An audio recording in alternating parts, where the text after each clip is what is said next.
Azkenean hitz egiten nahi baldin baga, inolako zapalkuntzatan oinarrituko ez den gizarte eta kultura eredu bat sortu behar dugula, badaude tarea batzuk gaurdanik iten hasi behar duguna, bai izan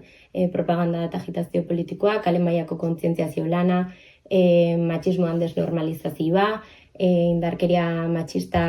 kasuaen salaketa eta hauek askotan ekartzen duten erasotzaien impunitatea borrokatzea, lan sektore feminizatuko borrokak auspotzea, gainea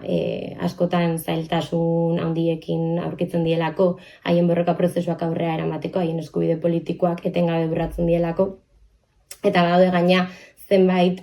fenomeno urgentziazko erantzun bat eskatzen dutenak, lehen aipatu ditugun faxismoan eta erreakzioan gorakada bezala, hauek ere eskatzen dute guk ere gaurdanik kale mailan honi erantzun bat ematea, eta kontentzio hortan gu ere lehen lerroan egotea. Antiabortistak ateratzen denean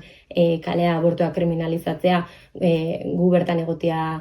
aborturako eskubidea defendatzen, eta holako beste hainbat gauza. Beti ere